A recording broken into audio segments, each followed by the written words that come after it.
दोस्तों, welcome back to my YouTube channel. तो आज हम पढ़ने वाले हैं सप्लाई के बारे में। हम स्टार्टिंग से ही सप्लाई की बात कर रहे हैं। नॉर्मली इसे सेल कह सकते हैं, बट जीएसटी नहीं जानता सेल को कि सेल क्या है। जीएसटी जानता है ओनली एंड ओनली सप्लाई को। अब सप्लाई के अंदर काफ़ी चीज़ें आती हैं, उसमें से एक है सेल्स। ये जो वर्ड है सेल बेसिकली यूज़ होता है गुड्स के केस में। अगर हम गुड्स बेचते हैं तो बोलते हैं सेल ऑफ गुड्स, लेकिन बेचते तो हम सर्विस भी हैं, तो सर्विस के केस में क्या बोलेंगे? प्रोविज़न ऑफ सर्विसेज, सेवाओं का प्रावधान। तो जब हम गुड्स बेचेंगे तो वो सेल ऑफ गुड्स है, और जब हम सर्विस बेचेंगे वो प्रोविज़न ऑफ सर्विस है। आई थिंक क्लियर है। अब सप्लाई के अंडर नेक्स्ट क्या आता है? ट्रांसफ़र। ट्रांसफ़र मतलब किसी सामान को एक जगह से दूसरी जगह भेजना। अगर हम एक ब्रांच से दूसरी ब्रांच में गुड्स ट्रांसफ़र कर रहे हैं या वेयर हाउस में ट्रांसफ़र कर रहे हैं तो ये भी सप्लाई में कवर होता है। हालांकि यहाँ गुड्स ट्रांसफ़र करते वक्त हम कोई अमाउंट चार्ज नहीं करते हैं, but as per GST law ये ट्रांसफ़र सप्लाई में कवर होता है एंड अकॉर्डिंगली जीएसटी चार्ज होना चाहिए। नेक्स्ट है हमारा बार्टर। बार्टर मतलब सामान के बदले सामान। हमने बात की थी लास्ट स्लाइड में कि सप्लाई के अगेंस्ट कंसीडरेशन होना चाहिए। मतलब हमारे पास से कुछ जा रहा है तो उसके बदले कुछ आना भी चाहिए, और जो वो आना चाहिए वो ही कंसीडरेशन कहलाता है। तो जीएसटी लॉ क्या कहता है?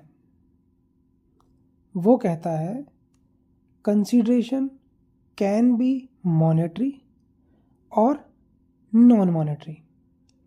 मतलब कंसीडरेशन किसी भी फॉर्म में हो सकता है, चाहे मनी की फॉर्म में मॉनेटरी, या फिर किसी दूसरे सामान की फॉर्म में नॉन मॉनेटरी,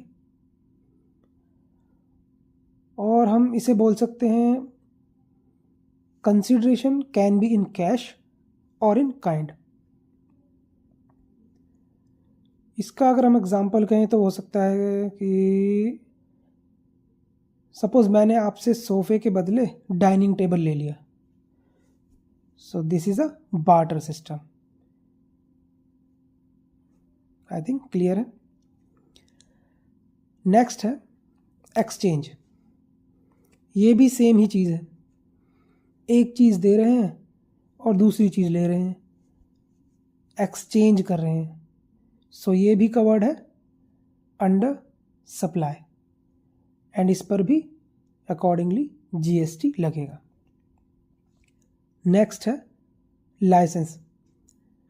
अब अगर हम किसी भी तरह का कोई लाइसेंस ले रहे हैं तो उसके लिए जो भी चार्जेस लगेंगे एज अ लाइसेंस फ़ी के रूप में वो भी जीएसटी में कवर होगा। आगे हमारा आता है रेंट। रेंट के ऊपर जीएसटी चार्ज होता है। लीज़ के ऊपर जीएसटी चार्ज होता है। रेंट शॉर्ट टर्म के लिए होता है और लीज़ भी रेंट ही होता है, बट ये लॉन्ग टर्म के लिए होता है, और ये दोनों ही सप्लाई के अंडर कवर होते हैं। अब सप्लाई में कवर होते हैं तो मतलब जीएसटी लगेगा। Clear? And now the last one, disposal. Disposal इसके वर्ड से ही पता चलता है, मतलब किसी चीज़ को ख़त्म कर रहे हैं, निपटान कर रहे हैं किसी चीज़ का।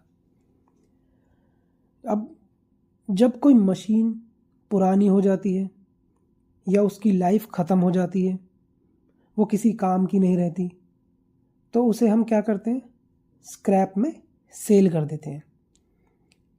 इस सेल को ही डिस्पोजल बोलते हैं, और ये डिस्पोजल भी सप्लाई में कवर होता है, एंड अकॉर्डिंगली इस पर भी जीएसटी चार्ज होता है, क्योंकि यहाँ मशीन की वैल्यू तो ज़ीरो हो गई है, वो ख़त्म है, किसी काम की नहीं है, लेकिन उसको बेच के हम कुछ तो अर्न कर रहे हैं ना, कुछ पैसा तो आ रहा है हमारे पास, अर्निंग, तो इसलिए जीएसटी यहाँ पे भी चार्ज होगा। आई थिंक यहाँ तक सब क्लियर है। सो गाइज, आज का ये वीडियो यहीं ओवर होता है। See you soon in the next video. Good bye and take care.